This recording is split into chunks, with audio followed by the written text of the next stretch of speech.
Hello everyone, I am Sarvesh from Manzil Institute and our today's topic is simple interest and compound interest. So let's begin.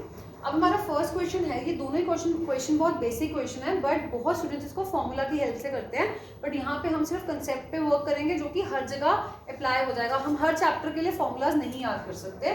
तो हमारा first question क्या है, उसमें principal दे रखा है, time और आपका रेट दे रखा है। तो रेट हमारा कहाँ, यहाँ पर है फ्रैक्शन में। तो हमें कुछ बेसिक फ्रैक्शंस परसेंटेजेस याद रखनी पड़ती है। 14 2/7 हमारा होता है 14.28, तो इसकी फ्रैक्शन होती है 1/7।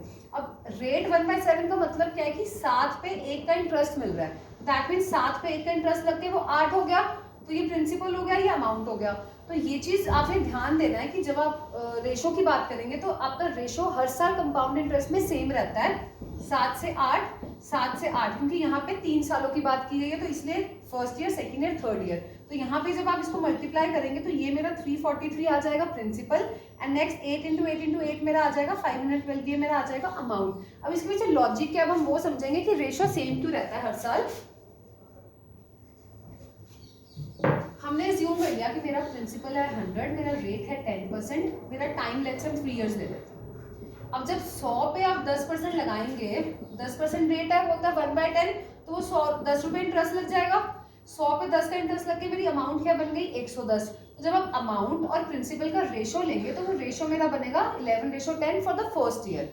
अब यही चीज जब हम सेकेंड ईयर के लिए करेंगे, आपको ये चीज तो पता है कि कंपाउंड इंटरेस्ट जो होता है वो इंटरेस्ट पे इंटरेस्ट लगता है। दैट मीन्स कि अब मेरा 100 जो प्रिंसिपल था उसमें 10 साल इंटरेस्ट लगकर ये जो मेरा अमाउंट आया ये मेरा सेकेंड ईयर के लिए प्रिंसिपल बन जाएगा, क्योंकि जो 10 इंटरेस्ट मिला उस पर भी इंटरेस्ट लगेगा। तो इस पर जब आप 1/10 करेंगे तो वो 11 इंटरेस्ट लग गया, तो ये प्रिंसिपल और ये इंटरेस्ट, ये आपका अमाउंट बन जाएगा 121, और मेरा प्रिंसिपल था यहाँ पे 110। तो जब आप इसका रेशो लेंगे तो ये फिर से 11:10 आ गया, किस किस का, अमाउंट और प्रिंसिपल का रेशो। फर्स्ट ईयर और सेकेंड ईयर आपका सेम ही रहता है। जितने भी आप साल की बात करिए आपको, तो उसमें हमारा जो बेसिक रेशो है वो बिटवीन प्रिंसिपल एंड अमाउंट वो सेम रहेगा हर साल। तो पहले साल भी 7 से 8, दूसरे साल भी 7 से 8, तीसरे साल भी आपका 7 से 8। ये मेरा आ गया प्रिंसिपल, ये मेरा आ गया amount in terms of units, क्योंकि 1/7 था तो हमने उसको यूनिट में एज्यूम करा, क्योंकि वो रेशो की बात करी थी। तो 7 यूनिट से 8 यूनिट्स, तो जो ये मेरा प्रिंसिपल और अमाउंट आएगा ये मेरा यूनिट्स आएगा। तो नेक्स्ट मेरा है 343 यूनिट्स की वैल्यू। मेरा प्रिंसिपल है 343, यहाँ पे मुझे प्रिंसिपल गिवन है कि वो 6860 रुपीज है।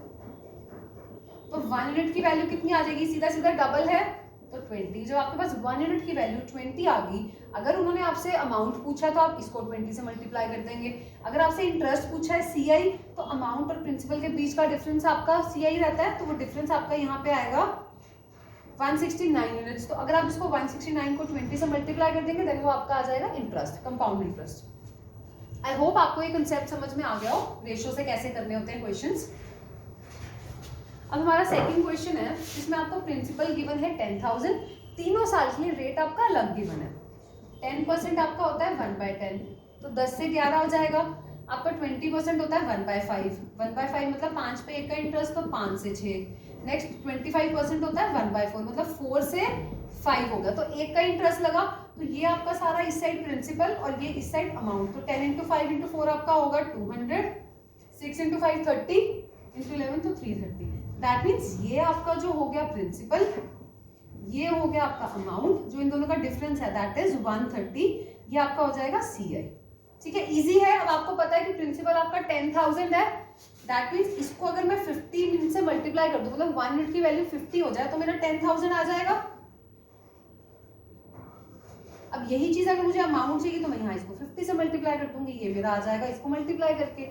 नेक्स्ट अगर आपको इंटरेस्ट चाहिए तो 130 को अगर आप 50 से करो तो ये आएगा आपका 6500, तो फिर मेरा आ जाएगा इंटरेस्ट, कंपाउंड इंटरेस्ट। मेरे पास अमाउंट भी आ गई, ये भी आ गया, ये भी आ गया। बट ये चीज हम एक और वे से कर सकते हैं, जिसमें इसी वे से ही आपका सिंपल इंटरेस्ट भी आ जाएगा, डिफरेंस भी आ जाएगा एंड CI भी आ जाएगा, इसी चीज को यूज करके। अब देखिए वो कैसे करना है, तो बेसिक जो मैंने पिछले क्वेश्चन में कराया था उसी वे से करा दिया।